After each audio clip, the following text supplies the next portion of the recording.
right? You can't hear me? That's what I was doing just a few seconds ago. So my Yeah, sincerest we forgot to do apologies. that actually before we started, but it's okay. Shut What's up, up. y'all? It's your girl Constance Carter, and I'm here with my girl April Sampe. You may remember her from a couple of years ago. We had a little show we was doing called "Hey Sis." This is still my sis, but she's here joining me tonight because we saw a couple of things online, and we wanted to talk to you. We just wanted to have a dialogue. We're just girlfriends talking. We just And we girlfriends wanted to talk. just kind of talk with you and see what you guys' thoughts were on some things because these are things that, we just kind of talk about when we're talking amongst ourselves. And we know that you talk them amongst yourself as well. So before we get started in the conversation, the dialogue, because remember, this is a dialogue and not a monologue. We're not here to just talk to you. We want you to talk back to us. So as you come in, tell us where you reside. Where are you? Where are you guys watching from? Because I see that people are coming in. We got hundreds and hundreds of people coming in. Where are y'all coming in? Where are you guys from? Put it in the comments box. See, Rex04 already talking about black owned businesses give them a bad name. And we're going to talk about that in a minute. But as you are viewing, where are you watching from? April, where are you watching from? Oh, honey. I am down to the Augusta. Mm. And I promise you it is everything. But I'm from the Augusta, DMV. Georgia Augusta, Georgia. is everything. It's everything. Where are you I from love it here. originally? Ain't I'm nobody from from DC. Where y'all from? Ow. You from What's DC, the land of the go-go. Yes, ma'am. What's up, Okay. DMV family? How y'all doing? I hope everybody is in fact magically delicious, blessed, and highly flavored. Look at God. I love April. And I'm Constance Carter. I am actually in the DMV by way of Cali, West Side on mine. Why y'all ain't putting that in the comments? Can you hear us? Are we clear? Can you hear us? Because I see all y'all watching, but ain't nobody talking. What's up? So I guess at this point, let's go ahead and talk. Let's go ahead and talk to them. The All right. first the first thing I wanted to kind of just address, April, um, is just the quality and the service of black owned businesses. Have you been seeing what's been going on with the black owned businesses? Okay, so I have. And what I have been seeing, which makes my ass itch, if you don't mind me saying, is how many people say, well, that's why I don't go to black owned businesses. And that's my problem when it comes to black owned businesses. Um, the story is his story, and that is not everyone's story. We are going to get into this story, but I just wanted to just put that out there. I can't stand it when people say I don't do business with black people Have you heard people say that before? all the time. And I'm like, sit your ass down because how many times have you been over to the Target, Okay. okay, where they said, when somebody is giving you poor service. I've gone to Walmart every time I go down to the Walmart. You think Walmart is owned by Ray Ray and them? No, it is not. That's the thing. I think us as black people are the most hating people there are. And I don't like to paint anybody with a broad brush, but it when you say it makes my ash, it drives me crazy. I just want to curse people out when they say I don't do business with black Mhm. people. That is the most stupid ass shit I've ever heard in my life. And I'm Thank just gonna you. keep it real. I cannot stand Ooh. that. You will go to a Chinese food restaurant, they will give you poor service. They'll talk about you in your face. Get your feet done by the Vietnamese. They talking And they about say, your well, rusty dusty. while they're doing your feet. While they doing your feet, they talking about your rusty, dusty ass feet, and you still take your black ass Mhm. to see them Asian people every month, Every every month. couple weeks. But when it comes to black people, you're not giving us the same grace that you give other people, and that's what pisses me off. However, there's something to be said when you go to restaurants because you're in Augusta, so you're out in Atlanta pretty often, and this is Yeah. not indicative of everybody everywhere, right?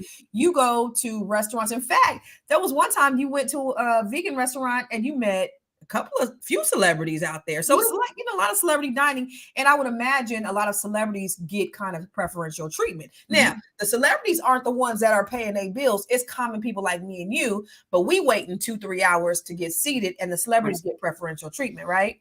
Facts. So what's your thoughts about when you go to these restaurants, these black owned restaurants in Atlanta? How's that been for you? So my experience has been great. And again, to your point, I go to vegan restaurants, right? Mhm. So I guess I always get great service whenever I go to vegan restaurants. But I will say this: I've been on both sides, right?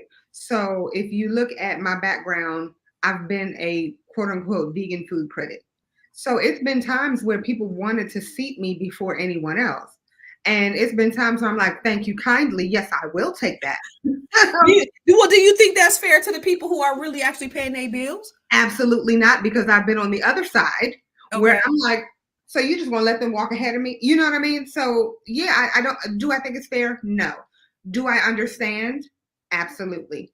But again, do I think it's fair? No. So I have to be blunt about it. I don't think it's necessarily fair. Sometimes I just, it's been times where I just didn't want to wait. And I'm sure that that's a celebrity thing as well. And I'm sure that's a regular everyday person as well. Think about it. If somebody gave you the opportunity to walk ahead of somebody, you think you're going to say no? In a Texas heartbeat. Is that right? And anybody who says, no, I wouldn't, the lie detector determined that's a lie. Well, there's this young man named Keith Lee, and I guess I've been following him long before this this whole outbreak of people talking about him, because he is trending. His name is Keith Lee. He's a young brother. About last year, he was like going through some things, and I think he's a young man. I think he might be 26, 27 years old, and he started critiquing food or restaurants in the Vegas area and really just turn them around completely. So now he's on a food tour, April, and he's going to places. He's been to Chicago. Things has been cool. He's been to other areas. I know he's in Vegas, but then he comes to the ATL and all hell breaks loose. And now the man is getting death threats. The restaurants is getting death threats. It's crazy because this little man is just telling the truth of his experience. So I want to share what he said, what happened when he went to Candy Burris's Old Lady Gang restaurant. Have you guys seen it? Have y'all seen it? Yesterday, me and my family were at the One Music Festival. Somebody who works with Candy Burris walked up to us and said they've been trying to reach us since we got to Atlanta. He said he'd been constantly emailing me and constantly DMing me for me to come to Old Lady Gang. I got it, let's try it, and rated 1 through 10. As you can see, I don't have any bags in my hands. Me and my family showed up and we attempted to order before we got here. We called the number they had connected on Yelp 3 times, no answer. We tried to order through DoorDash and it said it was temporarily closed. So when we pulled up, I sent my family in to order for us. They said on the weekends, due to being busy, they don't do any takeout at all. They do to-go orders? No, we don't do to-go on the weekends. Oh, okay, so it's sit-in dining. Yes. Okay, thank you, sweetie. We appreciate you. Which is completely understandable. So what we decided to do is my family's gonna go eat. They're gonna come bring the food out while I'm sitting in the car, so they have no idea I'm here. My family asked how long the wait was to be seated. They said an hour to an hour and a half. Yeah. Hour and a half. Okay. She also said they didn't have any reservations available, so they didn't take down any number, any contact information, nothing. My family then came and relayed that message to me, and I decided to go in myself. We walked in and we were greeted by a nice young lady. And then I met some amazing people who were eating there, and we took some pictures. God is amazing. As soon as me and my wife were done taking pictures, the lady said the table was ready. As always, I don't want any special treatment. I want to be treated like everybody else. I pay for my food like everybody else. I'm a normal person. I'm a normal customer. Things like this is exactly why I do reviews the way I do. Just because I have a certain amount of followers on social media don't make me different from nobody. My mom, my mom-in-law, my sister, they all paying customers just like me. So I want them to be treated just like me. So I asked how long the wait time has been today. She said an hour to an hour and a half. So which I then asked, how are you able to sit me in 5 minutes? This is her response. How long are we looking for as far as wait? I'm gonna get it up for 5 minutes. On the wait, this how calls came. Now it's whoever first come first serve. Again, my family just attempted to eat there less than 2 minutes ago. I then told her I changed my mind. We're gonna go eat somewhere else, and I said God bless you, and I walked out. On second thought, it's okay. We gonna go eat somewhere else. So I appreciate it though, for sure. Thank you. God bless. Thank you. Y'all have a great day. Have a good one. Have a great day. I'm gonna be very transparent and honest. I am frustrated. Me and my family just trying to eat food. That's all we trying to do. At the same time, while I am frustrated, I understand we are all humans. I do not agree, I do not support, I do not condone shaming this business based on my experience. Like every city we've been to since we've been on food tour, I go to an array of restaurants. From mom and pop shops to staples of the community to super popular to places nobody know about. And Atlanta has definitely been a unique experience for me and something I'll never forget. Thank you for inviting me. I appreciate it from the bottom of my heart, genuinely. But I'm a normal person and I want to be treated like everybody else. God bless you. Have an amazing day. Y'all be safe. And I'm not playing. I understand everybody got their own opinions on situations, but don't go leaving them 0-star reviews. You ain't never been here before. If you like to, come experience it yourself and then leave your reviews. But just leaving a review based on my experience is crazy in my opinion. God bless you.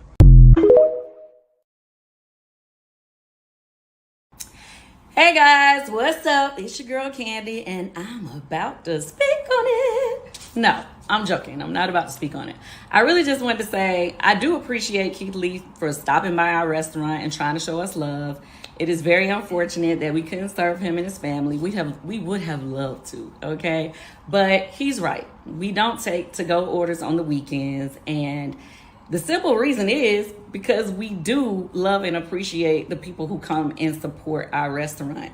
On the weekends, we get a lot of community support, people in our city that show up for us, as well as a lot of people from out of town. So with that being said, we don't want to overwhelm our kitchen by having to, have such long times for the people who are actually at the restaurant, plus having to do to-go orders, because obviously that would make the wait times even longer. So that's the reason for that. For those of you, I saw a couple of people was like, why wouldn't they take to-go orders? Well, that's why. Anyway, with that, outside of that, I want to say thanks to Keith for trying to even show up to our restaurant and show us love. Thanks for trying to bring your family by, and maybe next time we'll still get a chance to serve you. Okay. All right. So first of all, let me just say this. I hate his editing, but whatever. If not, she didn't even address what he said. No. What part of what he said did she actually even address? How do you just skate around what his whole complaint was? Like, he said, okay, first of all, what that man say? He said he sent his family. First of all, he said they invited him. Right. He said he only goes to places where he's invited. Right. But he doesn't want anybody to know who he is because he wants to see what kind of treatment he's going to get. He doesn't want to rate the restaurants based upon them knowing who, or them giving him preferential treatment. So he sends his family in. Now they say it's an hour and a half wait. Okay, cool. So he says, I'm gonna go in. And now all of a sudden he goes in. Now it's 5 minutes. And he's like, well, yo, how were you able to now have a seat in 5 minutes? Because now you recognize me. And it was an hour and a half for my family. Oh, we called all the people on the list and nobody answered. The lie detector determined that's a lie. From the pits of hell. And so Candy gets on there and says, what? That had nothing to do with what? Thank you for coming. That's what she said. She said, thank you for coming. We appreciate you. And yes, we do have a long wait time, so we don't serve you. I'm going to say this. Number one, as it relates to his editing, your point, 100% needs work. However, I love the fact that he looks at himself as a regular person. Yes. Right? And so an MMA fighter, now turned food critic, now turned freaking influencer. This man is doing the doggone thing. So 14 million followers in 1 year. Sir, ma'am. Crazy. Okay, I want to get on that level. Right. The fact that he's like, please don't do any extra for me. I appreciate that. To your point, as it relates to Miss Candy, one thing that I agree though, and I think that it should, if this is the way that it is, then make sure that that's the way that it is. If you're going to say that you cannot service people via carryout on the weekends, let that be it. Don't make any preferential treatment. Don't make any changes. The situation is the situation. Just like we always say, the price is the price. The rules are the rules, right? But then as soon as you see this man, you're like, okay, but we're gonna change everything for you, right? Everything for you in front of everybody. That's not the morale for the clientele is going to go down. Like everything is just going to mess up. Why are you doing that? Right. If I had to wait for an hour and some change and I see this person just walk in, I saw that happen, especially when that person said, I can wait. And then all of a sudden you're like, okay, your table's ready. Right. Where was the table when I was sitting here waiting for the last hour and a half? You know what I mean? Like, that is the problem. You are putting this in front of everybody's face. You are making it very clear, not just you're making it clear to your patrons right then and there. That they're not important. That they are not important. And that's the thing is, these are the ones that are keeping your lights on, that's keeping your business going, that's keeping your restaurant afloat. The people that patronize you every day and you treat them like shit. And the crazy thing is, I saw in the comments, people are like, are you dumb? I mean, that's what celebrities are for. They get preferential treatments. Do you have low self-esteem, lady?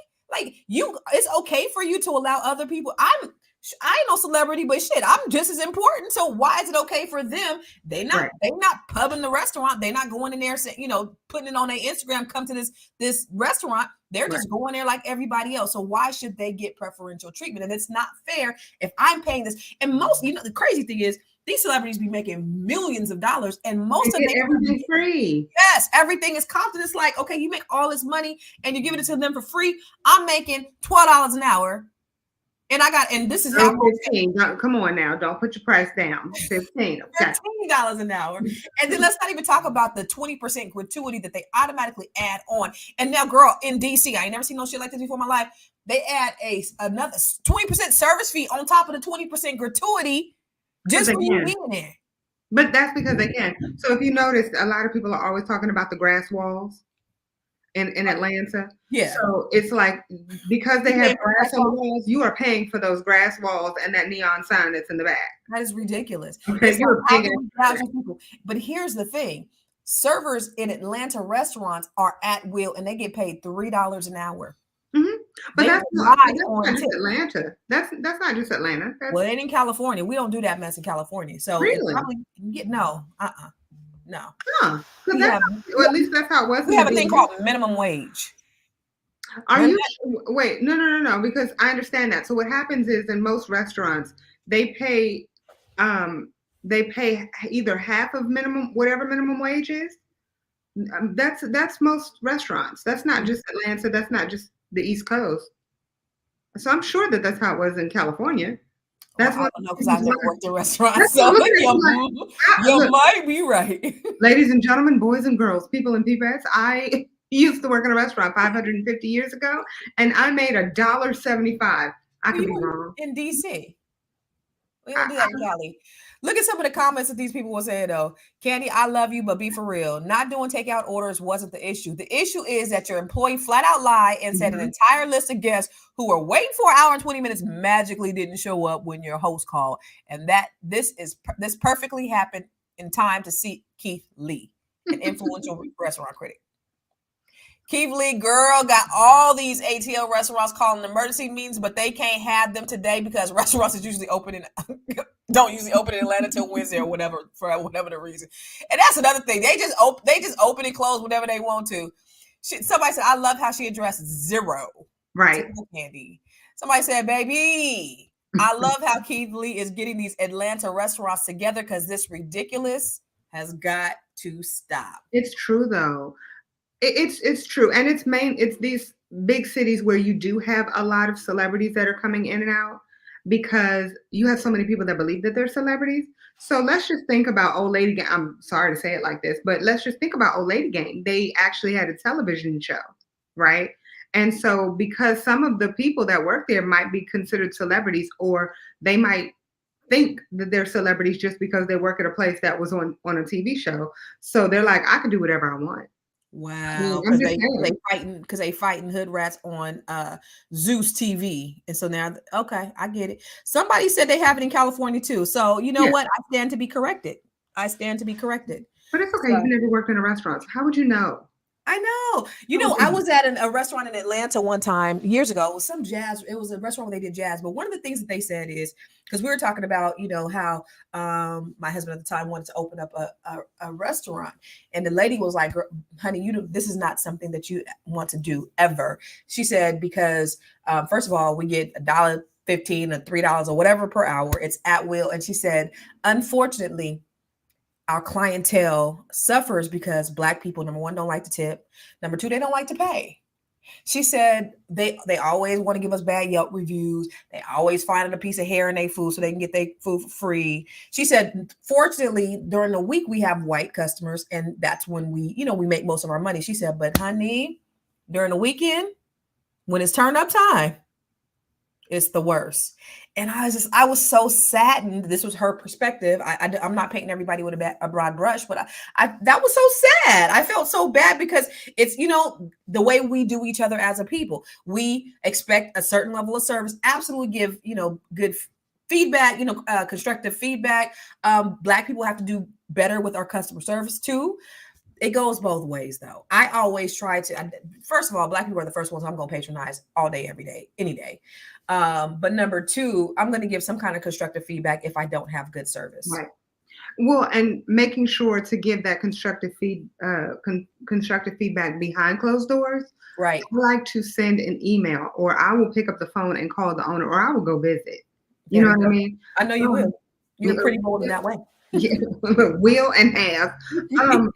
Also, I want to talk about the real milk and honey. Did you want to? Do you have anything up there for it? This one right here. Again, I'm not the target audience for that. Usually I would just leave, but before we left, we saw 2 cars with 2 people in each car. So they were separate. It was 2 girls in one car over here. That Yeah, one got but you want to rewind it a little bit. I don't know how to rewind it. You start from the beginning. I'm gonna talk about, ladies and gentlemen, I'm gonna talk about her later. But so well, no, that was toast. I want to say that one was toast because okay. Yeah, but the real milk and honey. Yes. Okay, talk about that. What happened over there? When he went over there, because there's 2 milk and honeys, and there's some out here in the DMV too. There's 3 or 4, 5 out here as well. Yeah. So there's milk and honey, and there is the real milk and honey. So he went to, wait for it, the real milk and honey. And so he had a negative experience there, but milk and honey is receiving death threats. Death threats, y'all. Like, he's like, look, don't do that. Like, why are you going in on these people when they had nothing to do with it, number one? But why are we sending death threats to anybody, sir, man? Why? Because we ain't got nothing to do but to send some goddamn death threats. Are you kidding me right now? That's crazy.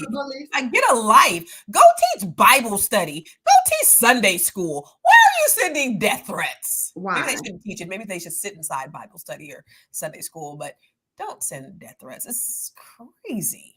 But I think, so what had happened was, supposedly, he tried to place an order. They did not, same thing. They didn't do carry out services, right? And or delivery or anything like that. So he said, okay, well, I'm going to come in and I want to go in. So they tried to go in, but they said that they were closed for deep cleaning, yet there were people inside and there were people who were going in. So he's like, okay, well, maybe they placed orders before they closed for deep cleaning. So he went in. And they were like, oh, we have a table for you. See, that's where my problem lies. Like, I'm fine. I'm actually kind of somewhat good with you allowing the celebrity to go in first, or the celebrity to get a table where everybody else has to wait. I'm not really, but I'm okay with it, right? Yeah. What I'm not okay with is you just flat out lying. How you gonna lie? Straight up. Like, just straight up lying. Just straight up lying for no reason at all, though. And but what was the point of that? But the crazy thing is, they're like the real milk and honey. The real milk and honey is actually getting death threats. But again, no. The real milk and honey is where he went. Milk and honey is receiving death threats. So it's like, because they have a name that's similar, you just want to, you going after everybody. Everybody gonna get it. Everybody gonna get it. But so let me ask you a question. So I don't know if there's anybody in Atlanta that's watching. Is that the culture of Atlanta? Is that what you're seeing? Like, I think it's great that there are so many Black people who have businesses. I think that's awesome. But is this sort of the culture that you're seeing when you're going to these places? Even like, as Black people are starting to have nail salons. I love it. Or do nails, right? They might not have a salon, but they're starting to do nails now. Now you have them having their little service fee, their little service charge. You got to do a deposit. And I get it because people be faking. But then they have these tight guidelines. And so my daughter was telling me, she paid a deposit. She went. The girl wasn't there, but the girl wouldn't give her deposit back. So the people on the other end are doing bad business. Wait, yes. What? Yes. No, repeat that. I need to hear that one more again. Yes. So she paid a deposit. The girl wasn't there. She may have been late, but she did not give her deposit back. So these people are just doing like bad business. So, nails. Now that Black people are doing nails, I think it's beautiful. We should be doing nails, but they charging, you go to Sally Nail, and Sally Nail, she might be charging $50, but Keisha is going to charge $150. Plus, you got to pay that deposit. And you might have to pay a service fee on top of that because Keisha's doing it. Why Keisha charging so much? Why she's charging more than Sally Nail? First of all, I'm going to need you to stop with the fake accent. So go sit down. I didn't do anything. What do you mean? Ma'am. I did nothing. Okay. But it seems like it's the culture as we are starting to get into entrepreneurship, which I think is great and dope and all that stuff. just have to have a little bit better business acumen. What happened to the customer's always right? Why are we combative? Like, we have to do better with our Well, business. I can answer that though, because I don't think the customer is always right.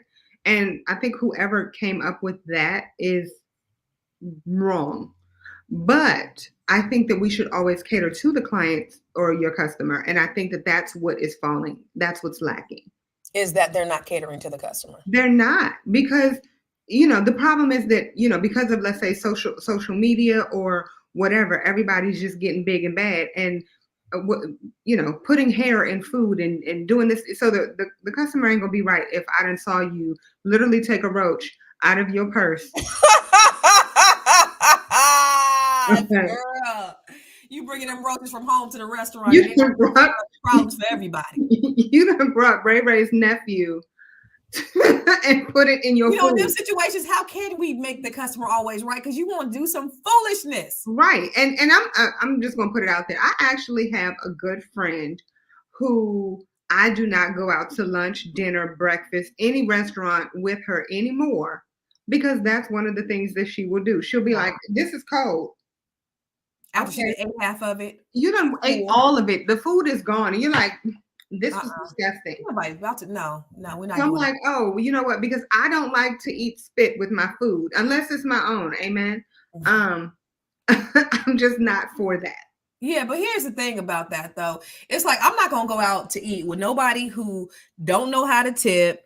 Wait a minute, mine was $18.38, so I'm just gonna give $19. Girl, it's 20 of us.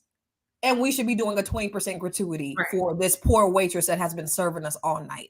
Black people sometimes don't believe in gratuity. Black people aren't tipping at the same levels as other people too. My daughter, and only the reason why I'm saying that, because my daughter's she was just working in a restaurant, and she was just saying, like, Black folks ain't tipping. And that's unfortunate. I try to make up for us, and I always do 20% or more. And sometimes I'll get an alert from my credit card. They'll say, your bill was this amount, but your tip was more. Are you sure? Like, is this a fraudulent tip? Because it was way more than what your bill was, or it was a percentage higher. But we got to start doing better, because I get that people are working in these restaurants and they're, this is at will. They don't have to work in a restaurant. They get paid. They live on tips. And Black people, a lot of Black people, I won't say Black people, but a lot of Black people are of the mind that, well, tipping is optional. Well, okay, so I have a question. That's a word, you guys. A question. So, did you see the young lady who brought the food from, she did the DoorDash? DoorDash. Instacart or DoorDash. And she brought the food and they didn't tip. And she was like, "Why didn't you tip?" Hey, Philly. She's like, "Why didn't you tip?" or whatever. And she took the food back. Did she actually take the food back? Supposedly, because I hope she's not working for Instacart no more. That was 100% wrong. The problem is, and so that's one of the reasons why I'm like, you can't sit up here and say it's a Black thing or it's a white thing for people not getting tipped, right? Right. These were two Caucasian people that did not tip her. And she might have given great service up to that point, because I guess she started to drive away and was like, "Wait, pause. I didn't get a tip. I'm going back to get what I just dropped off." But she just doubled her workload. I mean, I know she's not even said that. Like, you stop. Stop. Like, that just does not make any sense whatsoever.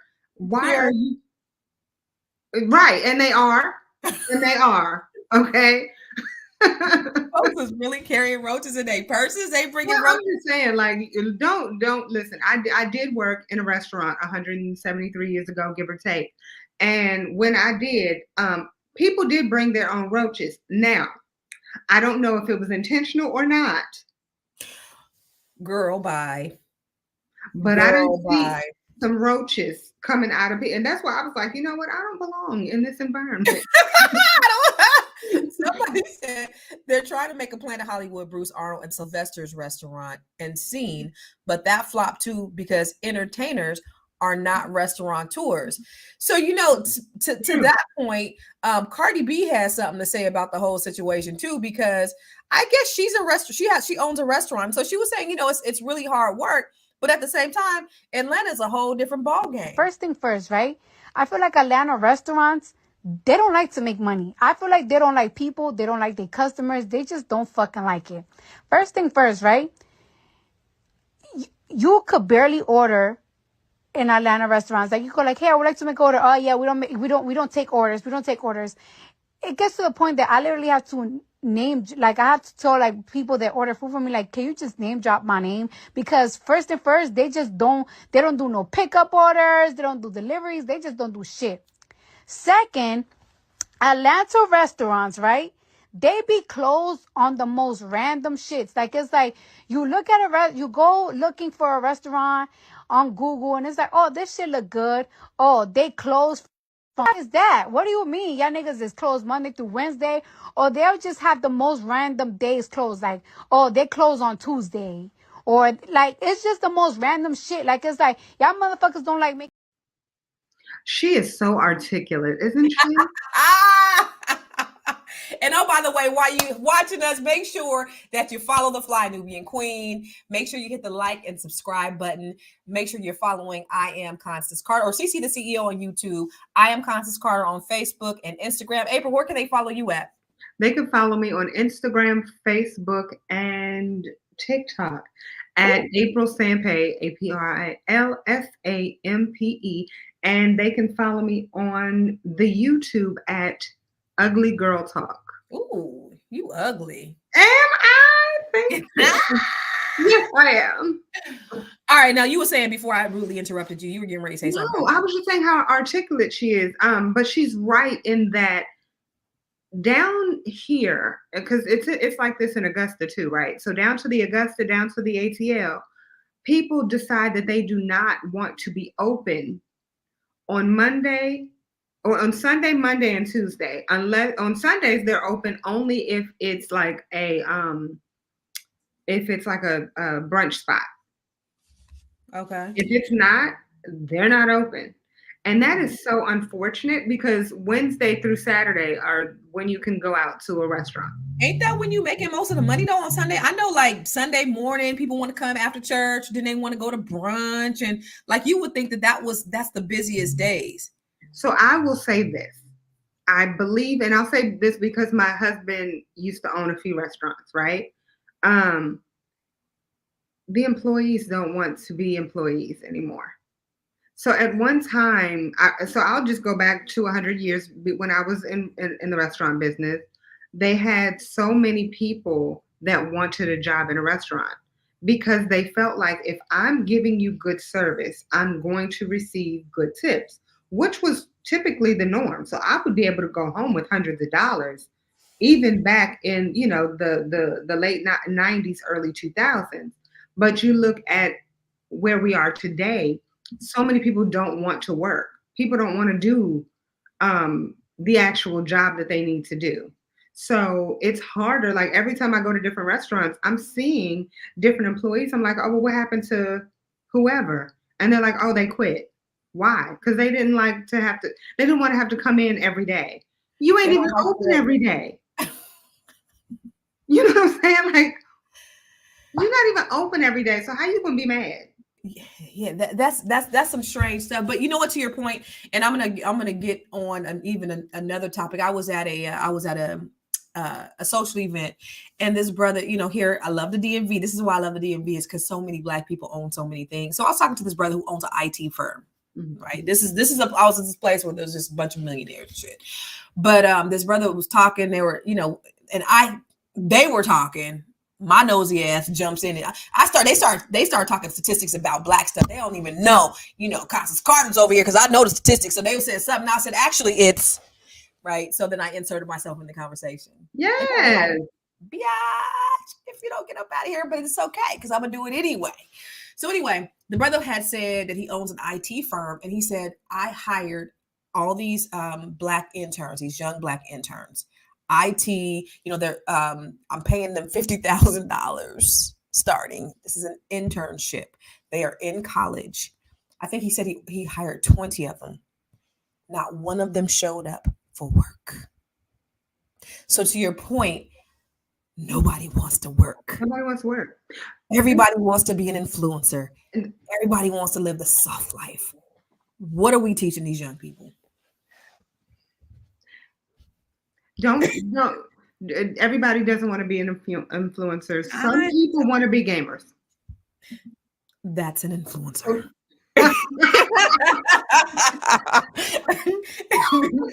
I'm just saying, don't discount the gamers, but okay. Influencers, they make millions of dollars. And so, it's just like the whole NBA player, right? What percentage of these kids going in high school that play good ball are actually going to make it to the NBA? It's like, a slim to none chance that most of them will make it to the NBA. Same with what they're trying to do on YouTube. These kids, they'll put out one video and they think that it's going to go viral or something, and it doesn't. They're not consistent, but they don't want to work a 9 to 5. Mm-hmm. And it's very sad, but it speaks to our culture. There are plenty of ways where you could be a millionaire if you're creative. The thing about it is they think that this is like a get rich quick overnight thing. You have to be consistent in whatever it is that you do. But unfortunately, to your point, nobody wants to work, and certainly nobody wants to work hard. And ain't nobody staying at no job where they got to actually work hard, because there's a lot of options. To that end, though, April, I'm an employer. I've been an employer, and you have to make people want to work for you. Mm-hmm. You have to inspire people to want to work for you. Mm-hmm. You have to. I was never a boss. I'm a leader. And mm-hmm. so a leader develops leaders. And so the bosses or the employers need to create environments where people actually want to work. Schedule it right. So they could have a situation where they'll have people that want to come in where they don't have high turnover, that people want to work for them. They just have to create the space for them to be able to do it. That's my opinion. Some story to it. Your opinion matters, and your opinion is valid. I'll ask this though, since we, just talking about going into restaurants, right?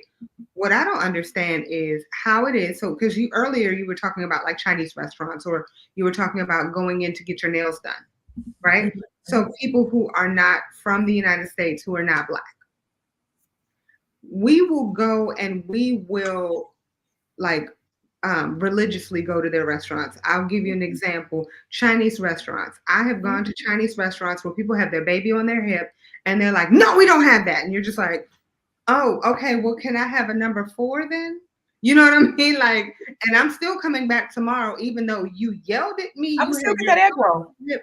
I'm getting that. I'm gonna get the egg roll. But if I go into a quote unquote Black owned business and you have a baby on your hip and you're like, girl is ghetto, right? It's like, okay, I don't have, even if they're nice and, oh, I'm sorry, we don't have that, but we have this. Oh, but they will never have that. That's why I don't never go to Black owned businesses. So I'm like, please, yes, attitude is the problem. Sorry. Attitude is 100% the problem. And it's just something that that I'm like, if we have more people who are just open to being polite, as far as the people on the restaurant side, but also the customers being open to whatever their situation is. You know what I mean? So if they're like, no, I don't have it, but I can do this. No, I can work with you. We don't even give them a chance, but we'll give somebody at a Chinese restaurant a chance. We'll give somebody at an Indian restaurant a chance. We'll go out of our way to go to another restaurant for somebody else, even though they were completely and totally rude to us. Right. No, you're right. But here's the thing. So this is some deep rooted self-hatred type shit that's going on in our community. Period. It goes back to the Willie Lynch syndrome, where they separated us, where they separated the light skin from the dark skin, the men from the boys, the women from the men, all of those things. So we have a lot of and then they created this tokenism, these token Negroes. We're going to put him at the top. And then everybody else, and then this token Negro, I don't want nobody else to get here. I want to be the only one with boss, right? So we have this inner self-hatred. So we will just like this if he's Black, this self-hating Negro here says that white people are more business minded. That is not true. White people have more businesses. So you have more of a variety that you can go to, but inherently white people aren't more business minded. I think that's self-hatred for you to say. I do think across the board, we will give another person a chance before we give our own. We don't support each other like we should. And that's just not in the restaurant business. That's just not in business, but that's holistically. We just have to do better as Black people. And that's the whole point, right? So the thing is not about, blaming one side or the other or pitting people against each other. The thing is, we got to see from both perspectives, just like you said, April, like from the customer's perspective, how are we walking in as the customer? And then from the business owner perspective, how are we treating our customers? There needs to be an overhaul for everybody. There's accountability that to go around for everybody. Real shit. So I agree. And I used to work in a community. I'm not going to say where the people were from in this community, but I worked in a community where all of the money, and I don't want to lie, the majority of the money that these people made stayed in their community. Let's talk about it. The majority of the money that was made stayed in that community. Now, one of my offices was in that community. And so I'm like, you know what? Every once in a while, I'm gonna have to go to the grocery store. I'm just gonna use the grocery store. Never walked in the grocery store before. Mm-hmm. Honey, I walked in that grocery store, and when I tell you, it was the absolute, thank you, it was the absolute worst food. The majority of the stuff that was on the shelves were already bad. Mm. You know what I mean? My experience was negative, and yet the people in that community still shop there just because of who owned it. Mm. You know what I mean? There was a bakery in that community. Sorry to say, y'all, the food in the bakery was pretty darn disgusting. But that was where everybody went every morning to get their morning coffee. They didn't go to Starbucks. You know what I mean? We don't do things like that. And that's what my problem is. And listen, I'm that person who, and I'm sorry, you can look at me however you want to look at me, but I'm like, I don't care where you spend your money. It's your money. You spend it wherever you want to spend it. However, please, please, please, please, if you have your brother and your sister who are doing something, who are building building a business, and then somebody else goes and starts the exact same business down the street, you're going to make a beeline, waste extra gas just to go down the street, just so you don't support your brother and your sister? Come on, son. Like, you know what? Listen. I get that, and I don't want us to not take responsibility for our actions, but you got to look at how this was implanted in our DNA since the inception, or since Reconstruction. Since slavery, since Reconstruction. These are the things that we were brainwashed with, and then we pass them on to the next generation. Mm-hmm. I remember growing up, because my parents are from the South, hearing the elders talk about Black people and niggas and Black people being lazy. Y'all was the ones picking the cotton, while them white people was watching you pick their cotton and paid you pennies to pick the cotton. Y'all ain't lazy. These white people told you was lazy, made you think that you was lazy, and you adopted that. You believed it. So this was passed down intergenerationally. It was embedded in our DNA. We still have post-traumatic slave syndrome. We still have some trauma from slavery that was implanted in our communities. We as Black people, we've been, unfortunately, and I don't know whether you agree or not, but we've been victimized in this country systemically. You look at Black Wall Street as a prime example. They burned it down, they bombed it. But then when they rebuilt it, 600 businesses were bombed and burned down, bombed by the government. They rebuilt it. 300 businesses were rebuilt, and they were back thriving. What happened? Integration. Now, when we no longer had to do business with each other, we stopped. And we would rather do business with people who spit in our food than do business with people who look like us. It was ingrained in our DNA that what they had was better. And so we believe it, and we're still acting that way. All I'm saying is, today in 2023, we have to start changing our mindsets to start, just like you said, with these probably Jewish people, start doing business with each other just like they do. Whether the business is bad or good, give constructive feedback, right? If they don't receive your feedback, I tell a story. There was a lady who did some t-shirts for me. They was raggedy as shit. And I said, listen, I'm gonna go ahead and pay you your money. I was very nice. She was the worst ever. I had a retreat. Had two people do t-shirts. One person, he did them very great, very professional. This chick, I paid her actually more. Girl, the sticker was falling off as soon as she gave them to me. So I said, you know what? I'm going to go ahead and pay you. But here's my feedback. And she said, okay, so now when you going to pay me? Right? Straight attitude. And I was like, huh. Sent her a little cash app. She never got no more business from me. Right. So I provided her constructive feedback on here's what I would do to make your business better. I'm a business owner. I got a platform. People follow me. I can get you more business. But you so worried about that small money, that right now money, that you're not looking at the bigger picture. So we have a responsibility, I think, to number one, be intentional about who we do business with. And if it's not up to par, in a constructive manner. Yeah. I mean, but why wouldn't we? Listen. We do that when it comes to, because I always go back to children. Y'all, I do not have children. So if y'all want to beat me up for talking about kids, you can.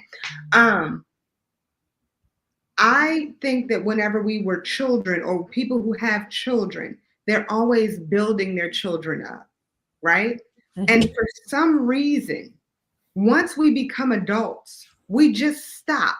Now, I know back in the day, everybody like treated each other as a village.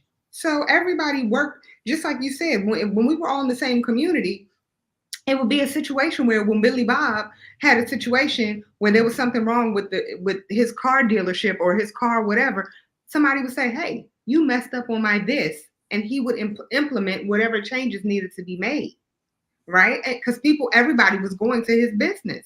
So why is it that we stop doing that? It's like as soon as we have one bad experience, to social media. But we only do it to each other more than we do it to anybody else. Well, unless somebody messes around and calls us the N-word, we patronize and we're going to go back.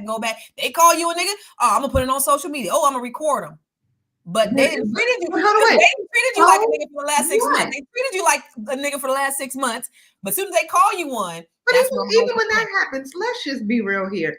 Come on, man. How many times have you gone into it? And I'm just going to use Target as an example because Target is too big to fail, right? So how many times have people had a bad experience at Target? How many times have people had a bad experience at Walmart? How many times have you had a bad experience at one of these huge chain grocery stores or whatever the case is? We've had bad experiences. Somebody owns those places. We don't stop going. No, you know what I mean? Like not one person that said, I said we only do it to our own people. But it's not even it's just the fact that like, why? Why? They respect the dollar, not you. Say that louder for the people in the back. Mm-hmm. And yeah, I mean, the thing is that we should all respect our own dollars. You work for them. Mm-hmm. You know what I mean? Like if you work that hard for the money that you made, why aren't you giving it the type of respect it deserves? Yeah. So listen, Black folks, we got to do better. I want to shift gears though. Let's do it. I want to talk about girls, some juicy. Let me ask you a question though, because we talking about something else. Now we talking about spinning the block. Does anybody know what spinning the block is? Well, okay, so it could mean when like you about to, you want to see if your man got somebody else at the house. So you spin the block a couple times to see whose car is parked in front of it. Does that count? That's spinning the block. Okay. Okay, so what? You break up. You with somebody, you break up. Okay. And they spinning the block because now they didn't. So maybe you guys may have broke up for various reasons. It just may not have worked out at that time. Maybe somebody cheated. Y'all broke up for one reason or another. And sometimes, you know what? More than likely, a man will always spin the goddamn block and come back to the person that he didn't left when the other situation don't work out. Nelly and Ashanti. Well, okay. Well, let's talk about Nelly and Ashanti. So Nelly and Ashanti were together a while ago and they broke up, right? Mm-hmm. Yeah. And they broke up. She was with somebody. She was messing with Irv Gotti or wasn't she? And then he was with that Mayweather's baby mama for a while. Really pretty lady. But I love it. I love it for them because they're back together and it's so beautiful. They're on social media and they're doing all this stuff. So just on Halloween, it was his birthday. And he had a birthday party and she surprised him with this car. It was so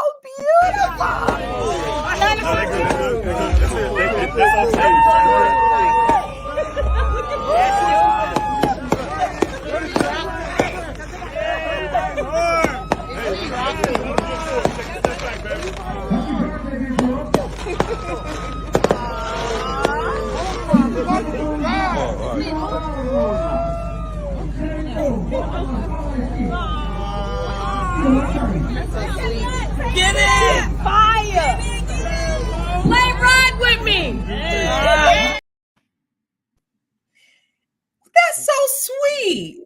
So my girl texted me yesterday and she was like, it's hard out here. She said, I was shocked to see that Ashanti has given Nelly another chance and let him circle back. Is there anyone that you would spin the block with? And I was like, huh. So I want to ask you that question, April.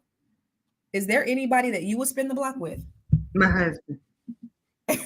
I'm not talking about your husband. I'm talking about before your husband. Absolutely Anybody not. that you've been with in the past, would you spin the block with? No. Absolutely not. Why? You know, it ended Mm-hmm. because it was supposed to end. Amen.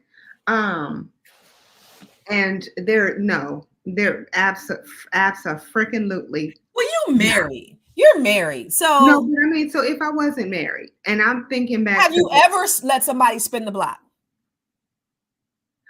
So okay. Have you ever been with somebody? Ended Y'all the broke up and then y'all came back together. Don't lie. No. Only to screw. But not for anything more than that. Like, don't call me. We ain't going out for dinner. If I see you in a restaurant, I'm gonna say hello, keep it moving.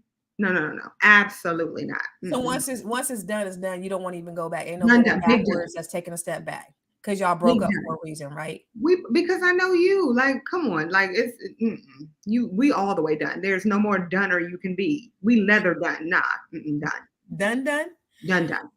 You Done. know, I can't say because I ain't got nobody else to spin the block. I haven't really been with anybody. So I was married 120,000 years. So give or take. So for me, no. I mean, I was with the man since I was 2, and it played it's ran its course. So I really don't have nobody to really spin the block with. So no, I'm good. I'm Gucci. But I know that people would, and there are second chances. There are times when maybe it just was not the right time. Maybe now we're more mature. Maybe now is the right time for us to be together. I think it was so cool. Nelly posted on his page. Sometimes all you can say is thank you. Best gift I ever received besides my kids. You showed out shouting. And she said, you're welcome, big head. Your face was priceless. Love you too. Pound town soon as I get back to the Heezy. Girl. Okay, so here's the thing. With the two of them, I would say that they should have, all of this is right. Mm-hmm. Because they should have been together up front. And I think that there were probably a lot of powers that be in the music industry that made it so that they couldn't be together. Mm-hmm. And so I think that them getting together now is just absolutely, yeah. It's the right time, right? It's the right time. Yeah, I think that's dope. And I think it's amazing. Like if you can, they say, if someone leaves, you set them free. And if it's meant to be, they'll always come back. And so maybe they were just meant to be. They're a beautiful couple though. But I think it's dope that they did. You said, you have way more dating experience than I did. And let me just tell you, April is the dating guru. She's been trying to teach me how to date, but I won't listen to her. Listen, y'all, the best way to get over a man is to get under a new one. See, okay. I don't subscribe to that. You should. I don't want to kiss a bunch of frogs. You don't have to kiss anybody. Anybody talk about kissing? Anal.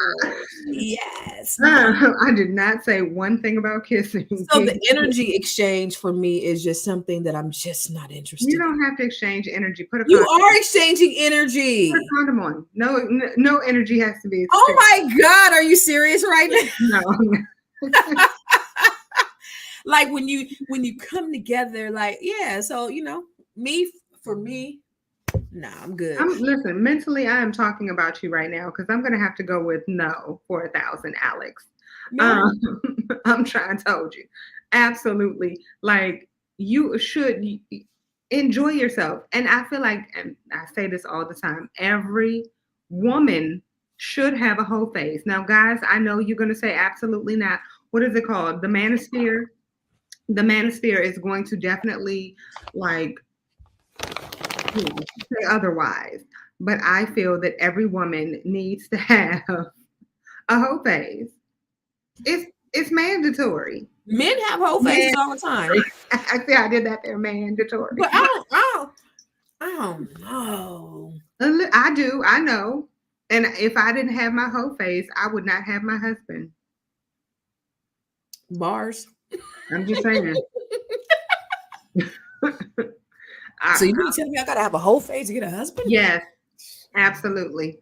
So it's gonna take me longer to get a husband if I don't have a whole face? Well, I don't really want a husband, so am I clear? Am I clear from the whole face? Sure. Somebody said exchanging fluids, no energy. Right. See, we're here, Facebook user. Clay, we're here. Clay said, here we go. What's Clay? Do you think we should have whole face? Buddha, I agree. Don't do it. I'm just not gonna do that. I'm just not gonna do it. Well, you know what? He has to be pretty special. Maybe Constance Carter, maybe you're better than me. Okay. Maybe I have more self-control. Maybe that's what it is. Yeah. It is. It's dangerous in today's world, for real. No, it is dangerous in today's world. Okay. It's very dangerous. Meaning if you are going to not be wrapped up, you need to strap up, wrap up, smack it up, flip it, rub it down, do everything that you got to do to make sure that you're exchanging, as we said before, we're not exchanging energy or body fluids. See, the thing about it is, me being single, I was married for a long time. So I do have my moments where it's like, you want to have somebody that you can wake up next to sometimes, and you want to have somebody that you can cuddle with. And sometimes I'll wake up and I'll be like,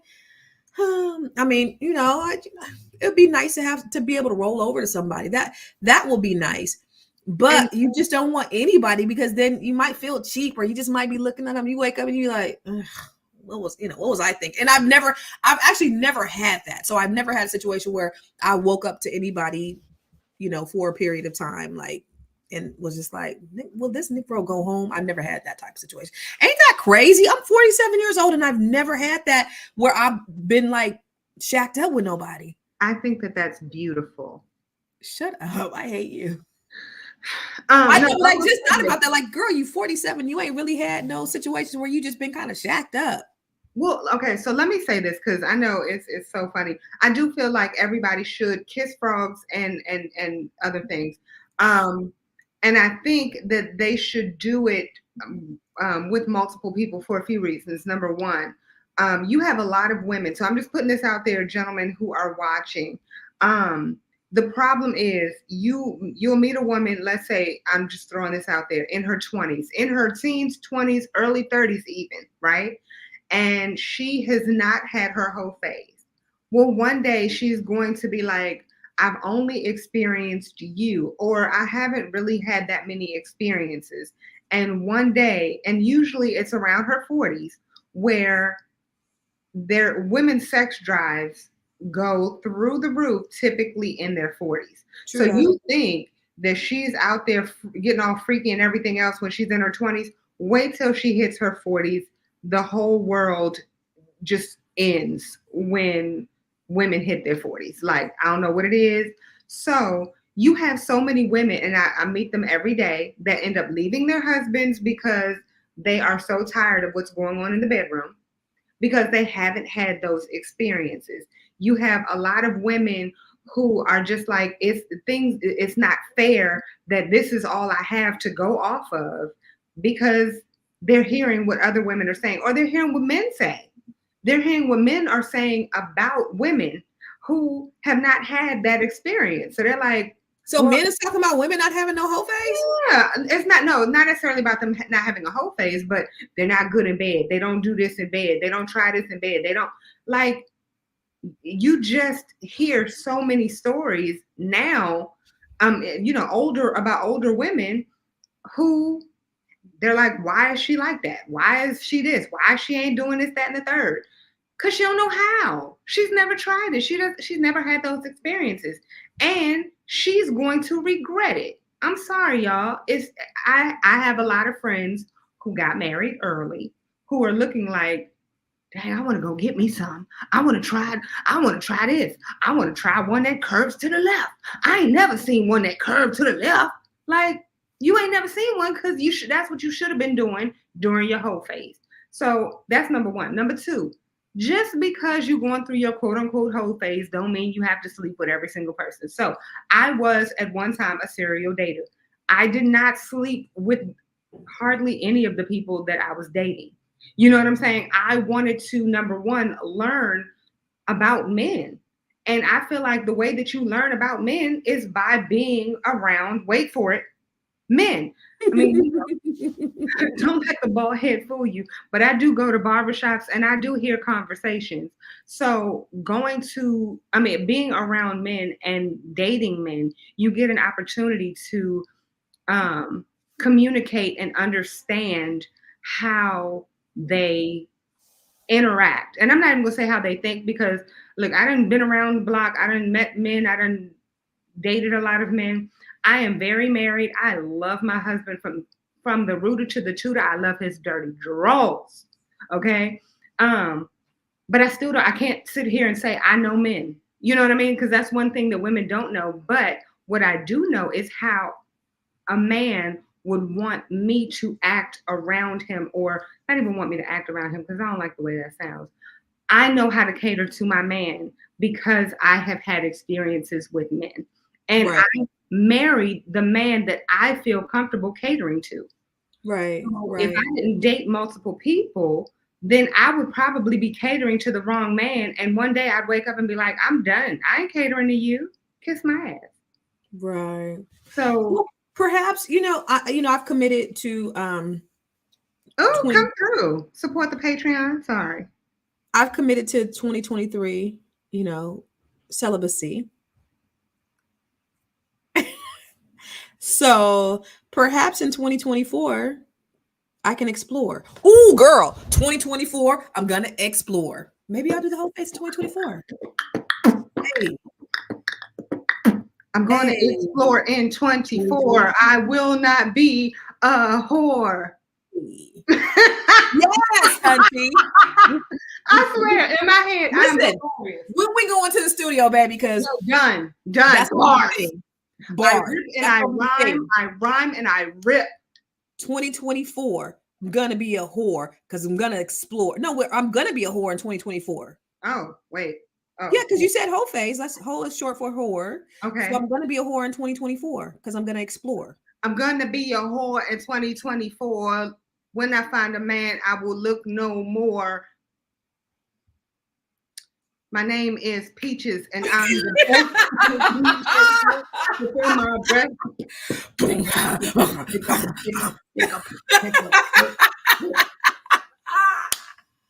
Y'all, my album's coming out in 2024. Buy it, bars. I wish I had where's my microphone? Damn it, my microphone's in the car. Oh, okay. Let me ask you this. Lisa Ray. Okay. She said, what did she say on there? I can't see because she said that the man she enters a relationship with must be able to support her wholeheartedly. Girl, what you think about that? I'm trying to take it off. Wholeheartedly. Okay. I have to understand exactly what that means, because I think that you have people that have so many high expectations for men. Now, here's the thing, I have very high expectations for my man, but he has high expectations for me. So I feel that everybody has to know their role. So as long as her role is the right one, like as long as she is doing everything that she needs to be doing, then yes, he can support her wholeheartedly because that means that she's supporting him wholeheartedly. Is she talking about financially wholeheartedly? Is that what she's talking about? He has to financially support her. I think that's what she says because I think I've seen her say that somewhere. I think she said she wants a man to financially support her wholeheartedly. And so I was thinking, rich. That's what I was thinking. I was thinking, isn't she all white? Listen, but right, I love the all white. I think I'm about to take that on now. But you got to be rich. And you can do it, Constance. See, I'm not at that all white phase. Wait though, because I think a lot of people think a lot of people are rich and they're really not. She might be middle class or maybe upper middle class. Because listen, middle class. I talked to Claudia Jordan. You know Claudia Jordan, right? Mm-hmm. So, you know, she's been on the radio, she's been on The Housewives, she's been on all of these different platforms. Now she's on Fox, so she's doing her thing. She's been in some Tubi movies too here recently. Girl, the Tubi movies is treacherous. Are the best. They are treacherous, and the one she was in was treacherous.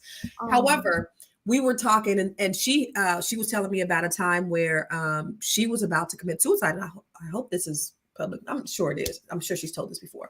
And she said what saved her was her cat.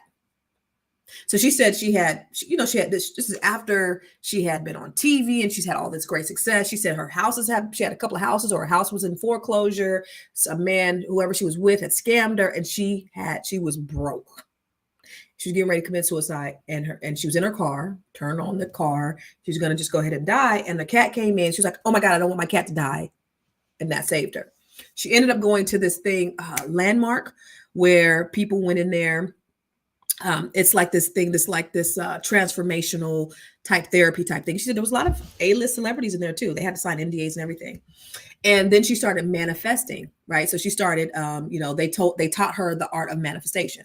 She said, you know what? I want to make $25,000. She ended up making $25,000 because she spoke and she believed in all those things that we talk about, right? Mm-hmm. But going back, she was broke. She had all these successes as Lisa Ray. Speaking of Lisa Ray, they were on the same show, right? But she didn't have any money. So just because you're a celebrity, it doesn't necessarily mean that you have no. I mean, where that's right, and I agree, as we talked about in the first segment. And as you and I both know, we've been in those rooms, right? Are we for the street? Wait, because he said youngsters. So yes, he was talking about us. We for the streets, girl. We youngsters for the streets. We youngsters. Even though I'm from my husband, so. I mean, if my husband is the streets, then will I be a whore if I'm for the streets? Yeah. No, but as you were saying earlier, a lot of celebrities get pretty much everything free. So, I mean, and she's constantly working. I mean, I'm not going to sit here and count her pockets because, to your point, yes, she might not have it. Now she was married to a prince. She was married to a consulate of somebody, the president of Turks and Caicos. Him. She was married to him.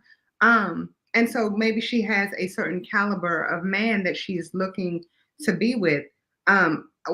Any woman who says, I want a man who is going to take care of me financially, then she needs to understand that means that she's going to be that wife that is going to be a kept wife. You got a lot of work to do. Please don't think that just because, you're pretty, because, beauty face. She old now, girl. She in her 50s now. So yeah, she's still bad. I'm sorry. She's still beautiful for sure, but we're not 25. Yeah, she ain't diamond. She ain't diamond. She's not diamond no more. Yeah. But yeah, I mean, can she get that? Absolutely. Should she have it? Absolutely. If she's willing to do what she's supposed to do. Okay. So what does that look like? Because first of all, she frequents places that we don't.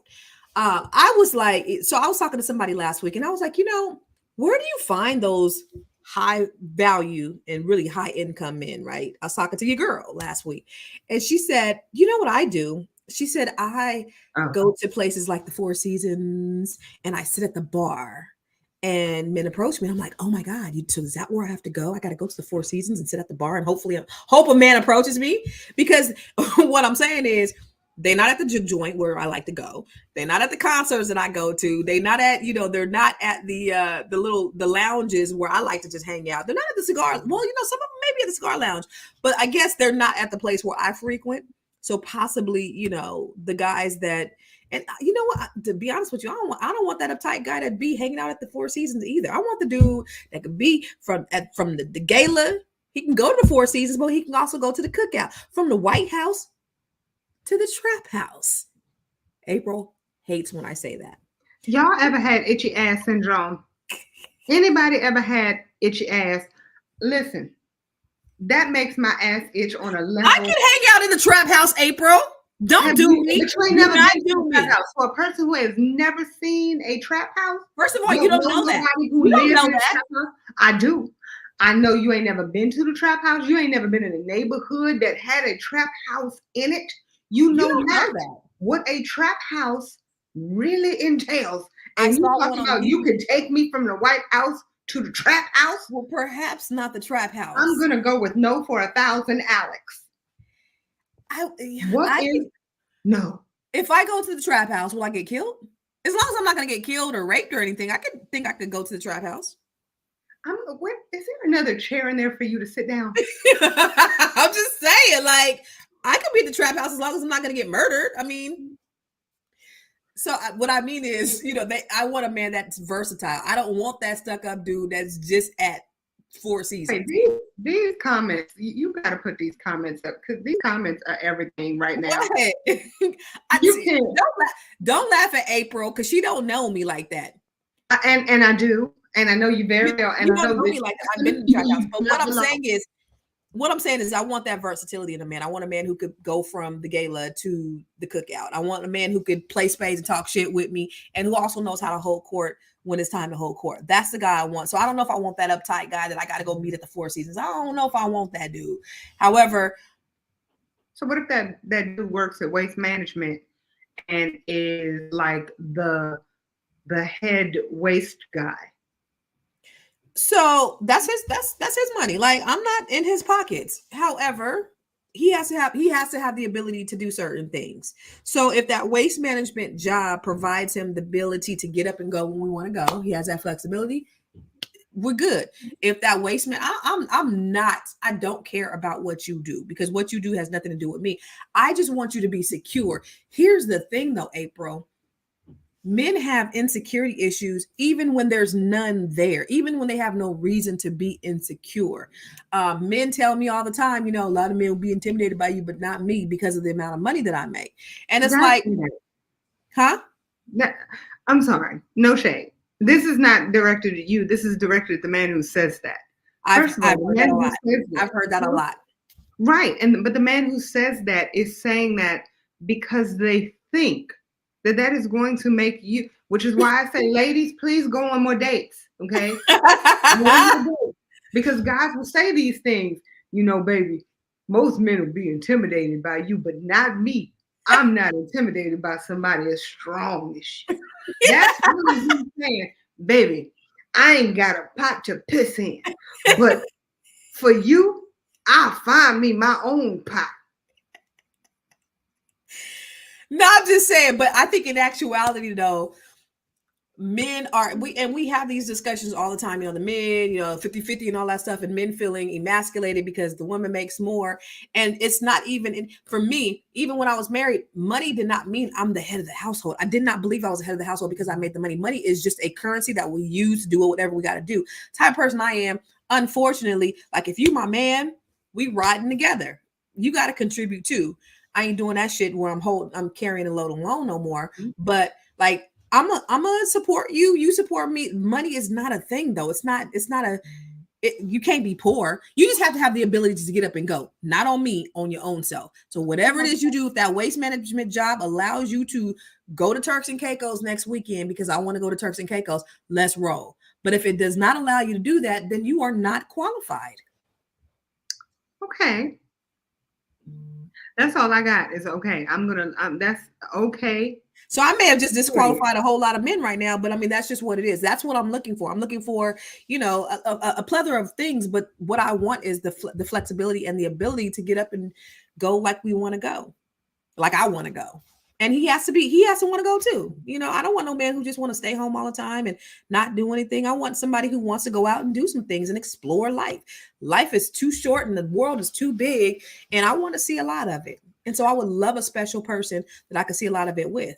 So, does a man have to take care of me completely? No, I can take care of myself, but doesn't mean that because I can take care of myself that you are emasculated in some way, that you don't add value, because you absolutely do by maybe other things. I would like a nice gift. I would like you to think about me. Write me a card, write me a love note. I don't need you to buy me no expensive bags or anything like that, but do something that has thoughts, because you could buy me an expensive bag, but your thought is nowhere near me. That's just money. I could throw money at you. You could throw money at me, but it means nothing. But if you sat down and wrote a beautiful card and told me how you felt about me, that would mean the world. That's beautiful. Shut it. I mean, why shouldn't you be? Look, for me, like, we married. I was married 30 years. So why wouldn't I be mad experienced? Like, hello. Of course I'm going to be mad experienced. Who wouldn't be? You ain't mad experienced too. I don't have. I'm 47 damn years old. I've had a lot of experience in that area. I have none. Shit. I'm newly married. Just saying, we 47. We better have mad experience in that area. Okay. I want my cake and eat it too. What does that mean though? In what way? Of course, who does not want to eat their own cake? Well, no, I honestly, I'm a fat girl. My inner fat girl's name is Shirley. I always want cake. And I always want to eat it too. But I don't understand why I want my cake and eat it too. Like, what does that mean? Is that not a good thing to have like certain standards? I don't necessarily. I'm not Lisa Ray. Well, you ain't got to take care of me completely. It would be nice, but it's not a requirement for me. No, you know what I think it is, and this is not you at all, or even Lisa Ray. I just think that it's like I think it's a mental thing now that's going on. Like, I don't think that, again, talking about roles, right? So the fact that Ashanti just bought a car for Nelly, that's just not something you normally see, right? So you got a lot of women like, I would never do that. I ain't never going. You know what I mean? No, I mean, I would. I totally would. If I love you and I rock with you, and you said, there was something that you would really admire, and this is a car, this was his dream car, and this is something that could really make my man happy. Hell yeah. 100%. You deserve it. Absolutely. Yeah. But you have people that say, I want all of this. I want him to buy this for me. I want him to do this for me. Too many rules and parameters on stuff. That's just stupid. So, but I'm just saying that if that's the life that you want, then you have to play the role. You get what I'm saying? Like, I feel like if that's the role that you're putting on him, then you have to play that role. So like a Lisa Ray, if you're saying, I want my man to take care of me from the rooter to the tutor, then you have to play your role. But if you're saying, you know what, listen, I come to the table with this, and you come to the table with this, and together we hold the table up. That's what's up. Then yeah, make it do what it do, baby. And that goes back to like some stuff that Kevin Samuels used to say, right? He used to always say, women want these high value men. Know that these high value men, which are really high earning men, right? Who is that? Who is that? Kyra, come here. Come here. No, come here. I want them to see how foolish you look right now. Come here. No, come here. Come here, Kyra. No, come here. No, come here. Why? No, come here. Because they're trying to distract me. No, come here. I don't want them to see how messy this basement is. Boy, you already here now. Don't turn off my lights. This is just ridiculous. This is completely ridiculous. This is completely, get out of here. All right, go away. Did you see the cat in his arms? Yes. Please. Absolutely saw the cat in his arm. But Listen, Kevin that's the way to Samuels will talk go. about if you want to be with a high value, really a high earner. When you talk about play your position, perhaps they want somebody who's going to cater to their every need. Perhaps they want somebody who's going to do certain things. Like maybe you don't work. Maybe you have to be home and cook all the time. And maybe you have to have sex on demand. And maybe, so you have to be the person that they want to. Well, have you seen that video, like those videos that they put out? They're like fake me out videos where it's like a filthy, filthy, filthy rich man and he's sleeping with some woman and the wife is walking in, sees that he's sleeping with somebody. It's like, oh, I'm so sorry. She got to hold these bags of clothes and shoes. I'm so sorry. Enjoy yourself. I'm sorry. Please just don't even notice me. Like if that's the kind of relationship you're looking for, that's what he's working a pool boy. Like she got her little shit on the side. He got his shit on the side. We good. We good. Yeah, we good. That's what you want. You can easily have that. Yeah. But April, so I got a question. Yes, darling. So it's some other stuff that's happening in the news, and these is your cousin now. Have you guys seen this on the news? I just wanted to bring up something that was like super silly and super funny. Did you see this shit? That was my cousin. These is your cousins. Do you see these men getting caught with these damn oxtails? You know how much oxtail costs right now? I know, girl, because I got 2 in my freezer and I think I paid $160 for them. The reason I go vegan is because I don't want to pay for oxtail. Who steals oxtails? Somebody. What was they going to do with them oxtails? No, hold on. These mamas on the street corner talking about, hey, I got some oxtails. For real, because they was finna come. First of all, the niggas who stole the oxtails was about to come up because they was about to just, you get a $10 discount on the oxtails, you still making money. The people who bought the oxtails, I got me a $10 discount on some oxtails. Oxtails is expensive as shit. In real life. But for you, wait though. These folks out here, what city was that? Texas. It was in Texas. I know that. It was in Texas? Some part of Texas, right? They said they're gonna get some time for oxtails. Yeah. Oxtails with an ankle monitor on is crazy. Getting arrested for stealing 46 packages of oxtails is wild. That's how you know the price of oxtails is outrageous. The fact that they all they gonna do is throw these perfectly good oxtails out after leaving the store is pissing me off. Mm-hmm. Girl, imagine getting booked for oxtails. What you in here for? Oxtails. Leave it up to some silly Negroes. We gonna do some silly Negro shit. You heard me. Okay, but can I tell you a secret strong enough for a man, but pH balance for a woman? What happened? There's this man. So again, as y'all know, I live down to the country. There is this man who literally goes door to door selling meat out of his truck. Like, oh, okay, there's okay, I've seen that before. You ain't seen that in DC? No. They have a freezer and they sell meat. Yeah. I don't know if he had like one of those big freezers. I mean, not freezer. He didn't have a freezer. It's not a freezer. He had a big white truck with a freezer, and he would go down the street. That's a refrigerated or a freezer truck. Oh no, not that one. No. This man has a truck with a what are those things that you put ice in? With a cooler in the back. Girl, goodbye. I said what I said. You a goddamn. You ain't just a lie. You a goddamn lie. A cooler. He was not selling meat with no cooler. Heard what I said. Got a cooler in the back. I don't like. I would say the cooler in the back. Not a cooler in the back. Talking about. You want some meat? Oh, he boosted that shit. You know he stole that meat. But oh, by the way, how much you sell some big meat? I got some big meat in my trunk. But listen, you know the price of meat. You know the price of inflation. Yes.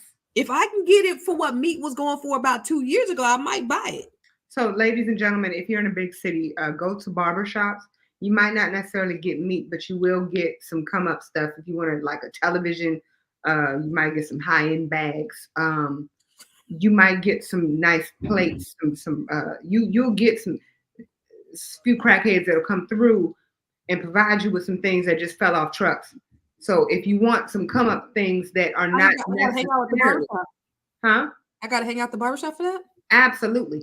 The barbershop, I'm just putting it out there. Used to be CDs, DVDs. Now people aren't, really selling CDs, DVDs. You can get just about anything else, but don't buy food. Wow. Check this out. This says, he said, what Nellie Fuller Jr. says, before you even think about getting in that bed, you need to start off asking about 500 questions or more until both persons are satisfied. So I can't imagine being in a whole phase and having to answer 500 questions. That's a lot of work. And so I just may as well go home and handle my business myself, because that's a lot. If I got to ask 500 questions before, like, if I see, you're not properly preparing me. What are the 500 questions? I feel like maybe if you write down all 500 questions, put them in a PDF and send them. Seriously, if it's just a hookup, what the hell do you need to know? I mean, I can understand if you said, if the question number one, I can see 500 questions if it's somebody you want to marry. But this is just your whole face stuff. Like, you won't. The only thing you need to know, I would say, is send me your test results. Right. And that's a good one. That's a good question. Can you, because it's a form of question, can you send me your test? Will you please send me your test results? Those I take fax. I got a fax. I take email, PDF. You take fax? I still take faxes. However you want to send it to me, baby. I could take them any kind of way you want to send it. I want it directly from the source. Have your doctor send it. Right. The doctor can go ahead and fax it, or give you the login to, because they had those systems. Right. Give me the login. Now that's right there. That's a good question. That's understandable. But that's and that's mainly, Because if we're talking about whole phase, what after you do that, do not go raw. Please, sir, ma'ams, do not go raw, even after you have read the doctor's notes, because they could have left the doctor and slept with somebody who gave them something itchy. I'm just putting it out there. Okay. That's true. So, what's funny is when I first got to the DMV, April was like, you need to buy a box of condoms. Never bought a box of condoms before in my life. Go to CVS, buy a box of condoms. I didn't say CVS. I went there. That's not where I told you to go, but go ahead. Those condoms are still in my drawer.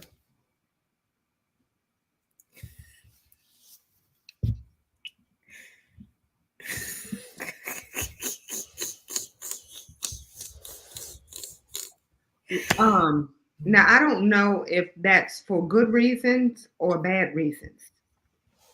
Have you enjoyed someone else's company without using said condoms?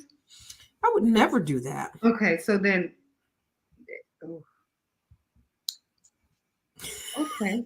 I would never do that. No, well, okay. I'm a girl. Listen, I'm a born again virgin out here in these DMV streets. Congratulations. Yeah. I mean, it's too much stuff going on out here. 2024 though. It's on and popping in 2024. She's going to be a whore in 2024. You said you never bought condoms? Oh, they're laughing at you. Okay, I'm sorry. I'm like, wait, you've never bought condoms? Can I tell you when I was going there, how long I stayed in that aisle? And first of all, I'm looking, I'm looking for the magnums. So I'm just kind of staying there, but I'm nervous as shit. Like, oh my God, somebody's going to see me and they're going to think something. Yeah, it was like, I'm damn near 80 years old over here stressing if somebody going to see me. I remember the first time I went to a porn store. Girl. Quieter. We don't want everyone to hear you. I know. So the first time I went, girl, I was so scared because, I'm in Stockton, right? And so I go in there and I don't know what I went in there for. But girl, when I tell you, I was shaking in my boots. And every time that door opened and they would have a little bell on the door, I would go and hide. And then I would stay back there and just kind of look at the people as they bought their stuff. And then when they left, I would come out. And I was there for like maybe an hour because I was so scared of being seen. And she left with a rabbit. I left with something. I'm joking because that's like I left with something, but let me tell you something. Like Fisher Price, my first rabbit. Let me tell you something because my friends on Facebook had told me, girl, because Yeah, they was like, girl, you need to get that right. So I remember I got it right, and I took it to the office for some reason. I took it to the office, and I ended up just taking it out. And I was looking at it and stuff. I'm at the office, and I guess I left the packaging on somebody's desk at the office. And my assistant Glenda came in the next day. She said, "Girl, Gwen left this thing on the desk? That nasty bitch." And I couldn't do nothing but laugh because it was me, and I was trying to get it out, and she was like really upset, and I was just laughing and laughing. And then I was like, I couldn't talk, and I was like, it was me, and she was like, it was you, and I was like, yes. They told me to go out and buy one, and I left the packaging. I didn't know I left it on the desk. It was hilarious. Go ahead. Go ahead, April. Did you use it at your place of work? I'm not telling you that. I'm not telling you that. No, of course not. But you do know by you not telling me that you just told me. I'm not telling you that. That was like 10 years ago. I don't know. I don't remember. Oh, so 10 years ago makes a difference. You know. It was like 10 years ago. I don't remember. I don't know. I have words that I'm saying in my head, and all I said was I was looking at it, took the packaging off. You took the packaging off. I said, took the packaging off. You took the packaging off at your place of work, Julie. That's not the point. The point was no, the point is now that. That is exactly what the point is now. That you took the packaging off at your work. I'm just saying, I did that, and then I forgot, and then she saw it the next day, and she was like, "That nasty bitch," and I was dying. I never told anybody whether I did anything with it or not. I just we are everyone. It was definitely a self-discovery, and I had to be like, okay, so everyone in the chat, if you all know that she used, I had to be like, if you know that she used it, please put a green heart. Please put a green heart in the chat if you know that she used it at work. That is not true. Again, green hearts. Green hearts. That was like 10 years ago. Who remembers stuff like that? I remember, even though I wasn't there. I remember. Listen, I don't remember. I mean, that was like 10 years ago. So nobody believes you. Nobody believes it. Nobody put a green heart in the chat. So that's sad. Therefore, so sad. You know what? Also, can you all please like, share, and subscribe? Because I mean, y'all share this with all of your friends, because this is very entertaining. And now everybody knows that Constance was masturbating at work. For real, Miss Montana? Yeah, for real. Oh, for real, Miss Montana? Thank you. Indiana? For real, Miss Montana from Indiana? Miss Montana from Indiana. Yep. At least we got some love from one person. Well, you listen, Miss Montana from Indiana. You know, being in this space of wait. April, tell her what I texted you last week.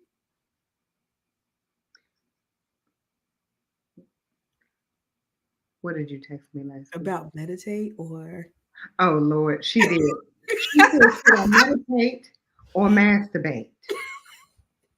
I said, oh. Wait, read what I said. I got to find it, but hold on, wait. Un minuto por flavor. Hold on. I can't read it because I got kids here. Wait, hold on. I have to do, this is important what I'm doing. Hold on. Mel, I do not have good memory. I don't remember what happened 10 years ago at the office, but nobody was there. Oh my God. Y'all, just to put it out there, her office. Veg out and dine? Seriously? Her office in Stockton, right, is right on the water.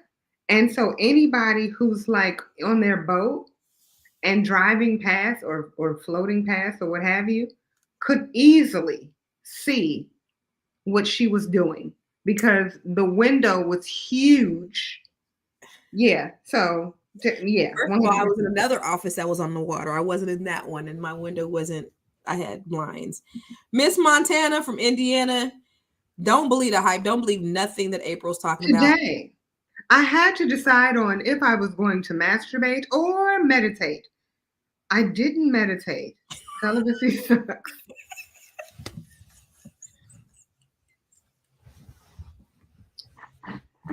So, Can't do both. Hashtag what? celibacy sucks. A good friend that they always say that they're going to listen to a certain song. And yeah, they're like, anytime, and I'm not even going to say, or they say I'm going to listen to a certain group or whatever. So let's just say they're like, oh, I got to go listen to Drew Hill. And you know that they're going to go do the do to themselves. Oh. And I'm like, well, thank you, because I know what you're about to do. So I just threw up in my mouth a lot. You're so disgusting. Well, I mean, you have a husband. I do, but I don't want to know about anybody else going.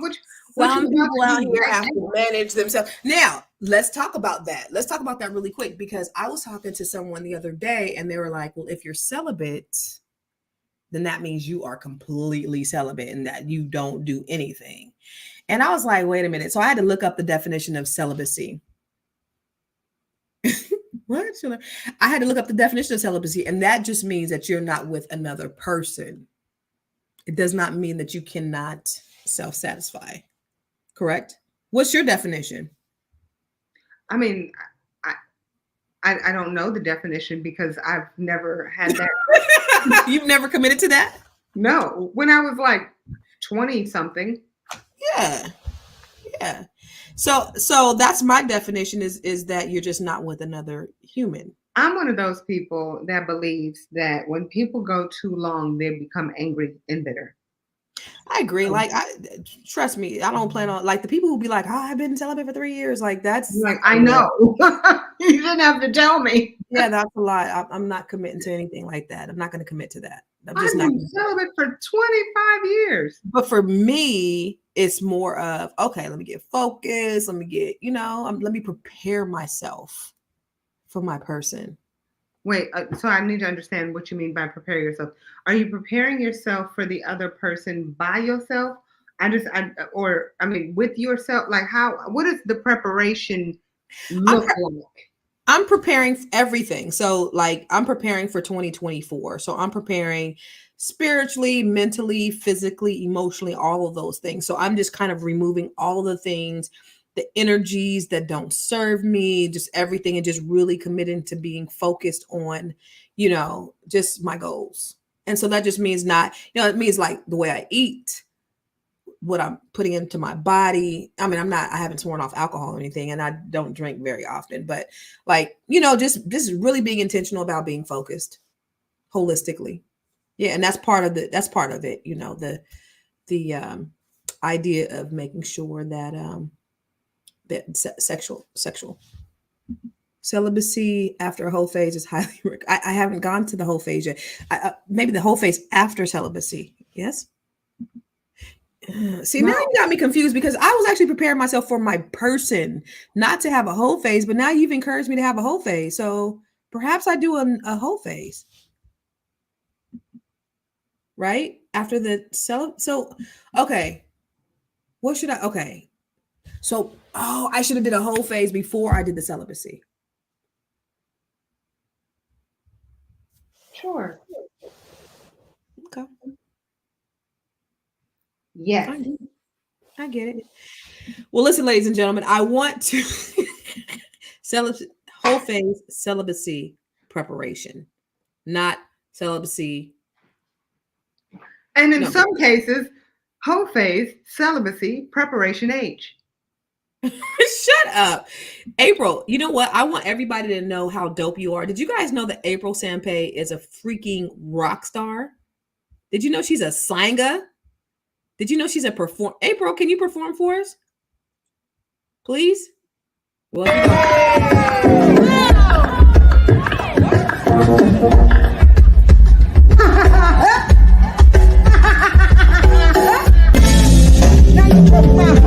the evening, if I keep moving, you confusing.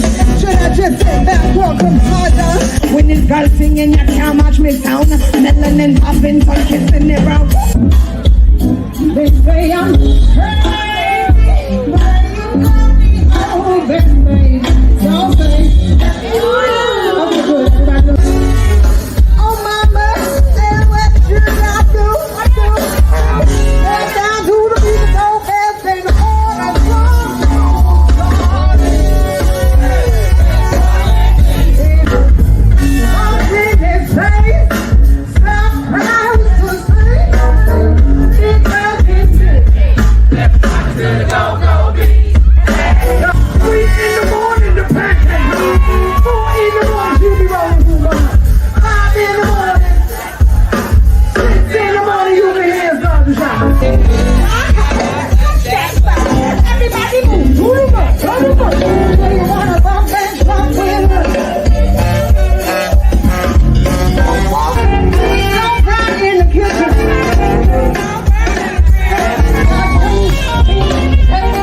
tell you, April is probably one of the dopest performances that I've ever had the pleasure of seeing. Y'all, you guys don't know. A lot of you guys don't know me personally. I go to concerts maybe twice a month. I go see everybody. I love everybody. I love Erykah Badu, Jill Scott, everybody. I go to everybody's concert. Anybody that come through here, I'm at their concert. I'm at a festival. I love music. I'm a musician. I love music. I love performances. April is one of the best, and I'm not even saying it because I know her and I love her for real in real life. She's one of the best performers I've ever seen. She sings, she does dance hall, reggae, she raps, she beatboxes. The girl is so freaking amazing. And I just wanted to showcase her to the world because she is freaking dope as shit. She didn't know I was going to do this. Don't be mad at me, April. I'm sorry. Yeah, we don't want to take away from your ability to have conversations too. We know that you could talk too, but you are so dope. We talk about this all the time. She is resigned to not wanting to be that person that is innately in her, but she's so freaking dope. And I just wanted to share this with the world because April is fucking amazing. She's a motherfucking rock star. You heard me. So yeah, she got a great voice, y'all. She's fire. She's dope. Look at all these people. They love Can me. we talk about the fact that, hold on, wait. And the Facebook user just talked about how you just taught them how to play the bass.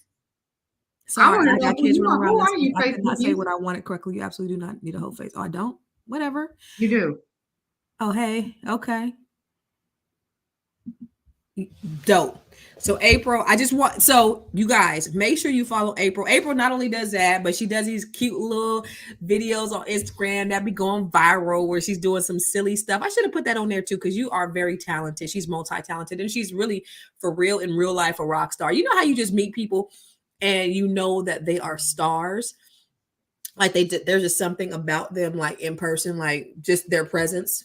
You know, somebody who's is just born to be a star when they have that it factor. Real shit. That's April Sampay. So I just wanted a minute to brag on you real quick because I think you dope in real life. And I always tell you that I think you're dope in real life, but you really are. And super duper uberly talented. Wait, We don't agree on everything. I'll tell you that right now. There's some shit that we do not agree on 100%. And I love that. Yo, there's some shit that we will debate on for hours. And then she's like, she's like, I thought we said we weren't going to talk about this anymore because it's just, and she's like, I might be wrong. And I'm like, you're absolutely are wrong. And she's like, can I tell you, hold on, wait. I have to say that's what I appreciate. That's why I love this friendship. I just also want to put this out there. Hold on. Because I am a 100% Constance Carter fan. And I just want to put out there that y'all can get all of these books right here down to the Amazon. Not only is she, look, she owned the largest Black-owned real estate company down to the California, okay? Also, if you still want to join, any real estate agents out there who are in, the California and whatnot, you can still get on her team. I'm just putting that out there. But if you want to learn how to be better, and sorry, can I just put this also? Ain't nobody think about that. Ain't nobody talking about what you talking about. We on the because we're right now we're interviewing for number 3, the cohort. So I'm just putting this out there. The Net 7 Collective, ladies. Sorry, gentlemen, but it is too hot to handle, too cold to hold. And for those of you who are looking to advance yourself, okay, level up in ways that you probably would have never thought, because she has me doing things that I never thought that I would do. And so for me to be able to have not only a friend, but also a coach, I mean, I'm just putting it out there that she works with us on levels that I never thought that I would be working on. And so please, if you are able to, make sure that you DM. Is that how we're doing this? Are we DMing you? Or are we going to your website? Please don't DM her. No. What's the website? Which website? Constance.com. So basically what she's talking about is the Net 7 Collective, which is a cohort where I'm helping Black women from all over the country increase their net worth by $1 million. April just happens to be in the second cohort, and it's both of the cohorts have been amazing. The second cohort. I'm going to join the third one, y'all. I don't know if you, so I'm just putting it out there. She didn't say this, but I'm just going to have to join cohort number 3. But please, can I look? I'm a show up. Why? But if you are a Black woman or you know a Black woman, I appreciate you saying that, April. We are interviewing. We have a few spots left for the third cohort, but it is transformational and it's life changing. And every week it just gets gooder and gooder. And we have people, literally women from in their 20s to 80 years old. and it's amazing. It's an amazing experience for me because I just the environment. A lot of these ladies don't know. Sometimes I be coming and I don't be feeling up to par. And when I leave there, I am on a high. Me and Kyle were on here. I don't know if I have it in here, but me and Kyle were talking the other day, and she was talking about how when she's how she's affected by Net 7, how when she goes to bed, she's like, yes, I'm ready to launch. I'm ready, so ladies. Okay, because I'm sorry. Okay, so there's a good, there's no bad. There's no bad, and there's really no ugly, unless you're talking about understand God loves you. Hey. But the part that makes you like, La Jesus, is the fact that sometimes we don't end until after midnight. Amen. Okay. And the way that, look, I'm married now. Okay. And so before, back in my heyday, I wouldn't go to sleep until 3, 4, 5, 6, 7 in the morning. Now it's like 8:30, 9 o'clock. I'm about to call it a night. And she like, we just getting started. It's 11:45. Like, goddamn. But the conversations are so rich, and I just try to let the spirit do what it does. You know what I mean? And so, who am I to break up the momentum of what's going on and what's happening and the transformation that's happening inside the room? So I can't, I be tired of shit, but it's work. People are there. They're welcome to log off, but people are staying because they're getting so much power and so much transformation from being inside the room. And so let me show you guys something. I'm actually, I don't have it on my thing, but I'm gonna go to my Instagram page real quick because I want to show you what my daughter is also a part of the Net 7 collective. And so I just want to kind of show you what she said about it. And I just think it's great because she's such a young person, and for her to be empowered and inspired by this too, I think it's dope. I'm gonna share my screen. Go on to share. All right. Where's my... Wait. Every Wednesday, I feel like I have like a little therapy session. Really? Yeah, like I go to bed with like just positive and good thoughts because everybody's on high notes. I haven't told you this, but like, yeah. Look at this video. This is the last call. They were so in high spirits. This is 30 seconds. You can always find a way. You just need to step outside the box, and you need to be determined. As she said, become obsessive. And then you'll just attract the ideas to yourself. Just do it and figure it out. Beta now, better later. And you go to bed like, yeah, I'm going lunch. Okay? You're like, yeah, beta now, better later. Tomorrow, I'm like, yeah. And wake up ready to conquer the world. Yeah, that's why I just be loving it. Yeah. I be feeling like that when I wake up in the morning. You need that. I love it. Beta now, better later. I thought that was so oh, you took yourself out. Yeah, so I just thought that was cool for my daughter being in her 20s. And then like I said, we have people from all walks of life, from people who are starting off as entrepreneurs who have 9-to-5s, all the way up to people who, in their 60s, 70s, and 80s, Harvard PhDs, and everything in between. And the great thing is we all have something to contribute in a meaningful way. Everybody is important, whether you are a first-time entrepreneur working 9-to-5 or, you have an advanced degree. Everybody's equally as important. I got a PhD, a public high school diploma, so I'm just as important as everybody else. And I really, really, truly believe that. And that's what the Net 7 Collective is about. So I'm excited to welcome new women. If you know a woman, if you are a Black woman, have them book a call with me. Go to bookwithconstance.com. It's worth it. And actually, that was somebody who was just calling me, asking me about the Net 7 Collective. They were like, hold on, wait, tell me a little bit more about it. Yes, hunty. Yes. We're going to have to talk about it in a minute. So my apologies. No problem. So listen, you guys, wait a minute. They love you. Somebody said they feel it through the first time meeting you, April. Oh, bless you 2 times. And bless Matt. He said I'm giving back because I'm blessed. And yes, sir, I am. Who said they're married and single, still an insomniac? Oh, wait. Oh, you've been married and single? And okay, so can I give you some advice? Please, because guess what? I was an insomniac for 10 years, and it wasn't until I moved to here and got my peace Your girl was been Wait, you sleeping. got your piece or you got your piece? But I've been sleeping all night. Yeah. Yeah. So as we talked about before, I'm a certified vegan life coach and educator, and I'm plant-based certified. So anyway, all that being said, I started learning a lot about things you can do to heal your body, and one of the things is going vegan. So I've coached a few people to and had them go vegan.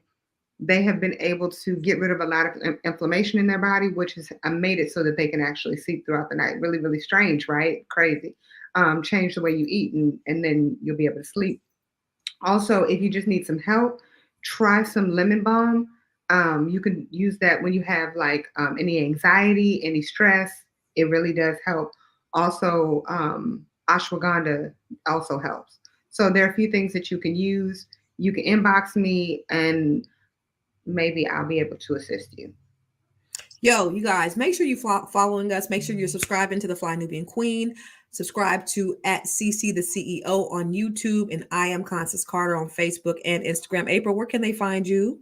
They can find me on the Instagram, and I'm gonna just say Instagram and Facebook at April Sampay, and then on the YouTube you can find me at Ugly Girl Talk. I'm much better April, on what's Ugly Instagram. Girl Talk? Can you tell them a little bit about that?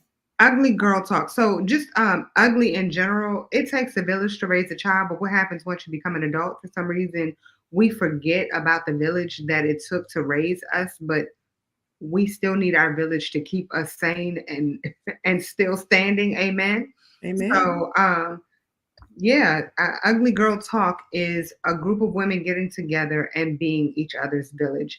And so I'm interviewing people during the podcast for the most part, talking to them about what they've experienced, how they've overcome, and ways that it could potentially add value to the viewer. If they want to be on your show, how can they be on your show? So they can inbox me on the Instagram. Please do Instagram, y'all. I really don't look at everything else. You can judge me, but do it tomorrow. She don't look at herself because I hate her. But go ahead. Because What I'll be like, happened? "Did you see what I posted? It was brilliant." She's like, "Nah, I really just look at my own self." So I don't even look at my own stuff. Unless it goes by. But yeah, inbox me down to the Instagram, and I will be more than happy to help you tell your story. Because trust me, right now I do need some great people to tell some stories. We just did an amazing one with Shanta Q. Y'all, when I tell you that last interview was everything. So just to give a little bit of her backstory, she had a heart attack and a stroke. Okay. And then completely overcame, gained 90 pounds and completely transformed her life. And she was loving her life. So when you hear her story, you're like, oh my God, how did you go through all of that? You know what I mean? And now she's like hobnobbing with Oprah. You hobnobbing with Oprah? I ain't think Oprah? so. With Oprah? Down with Oprah. She hanging out with Oprah. Ooh. So, well, shout out to Dr. Boyce Watkins. He just texted me right now. And I appreciate, the support of us being on the Fly Nubian Queen, which is one of Dr. Boyce's his platforms that has, again, subscribed 500,000 followers. So right now we have, their reach of over 1 million with all of the different platforms that we're on. So we're grateful for that. But guess what?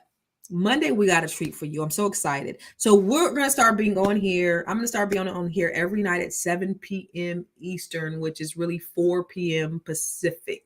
7 p.m. Eastern, Monday through Friday. Now, this is gonna be a little tough doing Fridays because your girl like to be out in them streets. So, like Fridays, like today, because I ain't really got nothing to do. It's a little lengthy. On regular Friday, I might be on here for 30 minutes. Just letting y'all know, because I do have a life. Okay? I don't.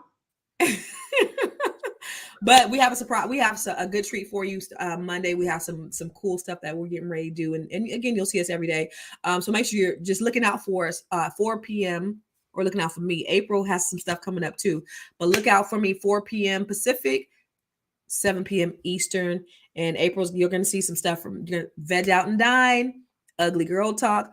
Ugly means what?